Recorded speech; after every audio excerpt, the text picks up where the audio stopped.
काला साया। यूं तो बनारस घाट अपनी खूबसूरती के लिए बहुत प्रचलित है, पर घाट के किनारे कई राज लिए बैठे हैं। ये कहानी शुरू होती है बनारस के घाट के पास बने ममता निवास से, जहां प्रिया लाल जोड़े में ममता के घर उसकी बहू बनकर आती है। आओ आओ बहू, घर को अपने पैरों से पवित्र करो। ममता घर की दहलीज पार कर ही रही होती है कि अचानक एक बहुत गंदी सी बास पूरे घर में फैल जाती है।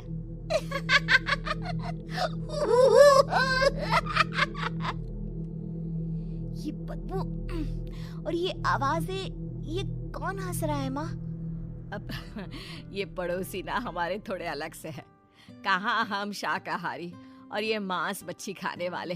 छोड़, तू ध्यान मत दे और गृह प्रवेश कर। और हाँ बहू, अपनी सास की एक बात हमेशा याद रखना, इन पड़ोसियों से तो कभी बात नहीं करेगी। अच्छे लोग नहीं है ये। अपनी सास की ये बात मानेगी ना बेटा? हाँ माँ, जो आपकी मर्जी, मैं उनसे बात नहीं करूंगी। अगले दिन प्रिया अपनी पहली रसोई बनाने रसोई घर में जाती है। ये छोकी बात तो नाक में जा रही है। एक काम करती हूँ, खिड़की खोल देती हूँ। प्रिया खिड़की खोलने जाती है। इतने जाले, लगता है इस खिड़की को कभी खोला ही नहीं गया। पर ऐसा क्यों? ओह, नॉन वेज की स्मेल आती होगी ना। 2 मिनट के लिए खोल लेती हूँ, फिर बंद कर दूंगी। प्रिया खिड़की खोलती है। खिड़की खोलते ही उसकी नजर सामने वाले घर की खिड़की पर पड़ती है, जहाँ एक लड़की खड़ी होती है, हाथों में मेहंदी, लाल रंग की साड़ी, बिल्कुल सजी धजी, मानो प्रिया की तरह ही वो भी नई नवेली बहू हो। वो प्रिया को देखकर मुस्कुराती है।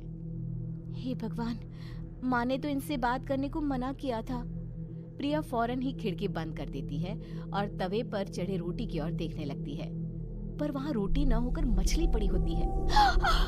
ये क्या? पहली ही रसोई में इतनी बड़ी गलती। हे भगवान, अब मैं क्या करूं? प्रिया बहुत डर जाती है और फौरन रसोई की सफाई करने और फिर सभी के लिए खाना बनाने लग जाती है।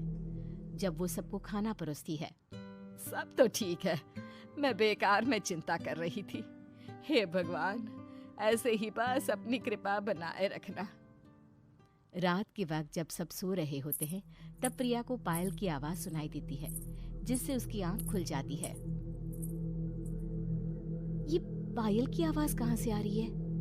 प्रिया उठकर उस आवाज के पीछे छत की सीढ़ियों तक जाती है।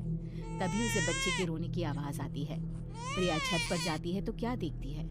वही लाल साड़ी वाली लड़की अपनी गोद में एक नवजात बच्चे को घुमा घुमा कर सुला रही है। तभी प्रिया की नजर उसके पेट पर पड़ती है। ओह गॉड, ये तो प्रेग्नेंट भी है। सुनिए, बच्चा सो नहीं रहा है क्या? मैं कुछ मदद करूं? नहीं नहीं, आपके घर वालों को अच्छा नहीं लगेगा, मैं संभाल लूंगी। स्नेहा की गोद से बच्चा हाथ मारकर प्रिया की गोद में आने को छटपटाने लगता है। दोनों घर अगल बगल में बने होने के कारण प्रिया उस बच्चे को गोद में ले लेती है। प्रिया के पास आते ही वो सो जाता है। बच्चे का वो स्पर्श रात भर प्रिया भूल नहीं पाती और अगली सुबह वो छत पर कपड़े सुखा रही होती है। तभी उसे एक औरत इशारा करके बुलाती है। स्नेहा कह रही थी बाबू तुम्हारी गोद में आते ही सो गया। मैं गौरी, स्नेहा की माँ हूँ। बहू, घर आना, बाबू को खिला भी लेना। शाम को जब घर पर कोई नहीं रहता, बच्चे से मिलने के लिए प्रिया छिपकर अपनी पड़ोसन के घर चली जाती है और कुछ देर बच्चे को खिलाकर वापस लौट आती है। इसके कुछ दिन बाद ही प्रिया को पता चलता है कि वो माँ बनने वाली है। ममता की खुशी का ठिकाना नहीं रहता।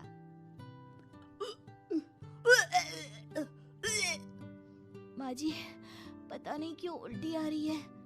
प्रिया भागती हुई वॉशरूम में जाती है तो हरे और लाल रंग की उल्टी करती है। उस उल्टी में से कीड़े निकलते हैं। ये क्या? खून और ये कीड़े! माँ! माँ! प्रिया की आवाज सुनकर ममता दौड़ कर आती है, पर बेसिन में कुछ नहीं होता। प्रिया हक्की बक्की रह जाती है। ये सब क्या हो रहा है? प्रिया घबरा जाती है और अपने कमरे में जाकर सो जाती है। डर के कारण वो इतनी थक जाती है कि उसकी आंख लग जाती है। तब उसे ऐसा लगता है उसके पेट पर मानो कोई बैठा हुआ हो। कौन हो? प्रिया के पेट पर एक 5 महीने की बच्ची बैठी हुई थी, जो बुरी तरह जली हुई थी। माँ, तुम ही मुझे लाई ना अपने पेट में। मैं तुम्हारी माँ नहीं हूँ। कौन हो तुम? माँ, देखो मैं जल गई बुरी तरह से। 6 महीने पेट में रहने को भी मुझे नहीं मिला। सहला दो ना माँ। बचाओ, बचाओ, माँ। ममता दौड़कर कमरे में आती है। प्रिया की बातें सुनकर वो सब समझ जाती है। तू कहीं बगल वाले घर में तो नहीं जाकर आई ना बहू? मुझे माफ कर दो, मैं गई थी माँ।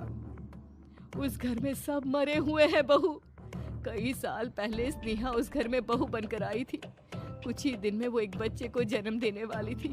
पूरा घर बच्चे के आने की खुशी में खोया था कि एक दिन अचानक उस घर में आग लग गई।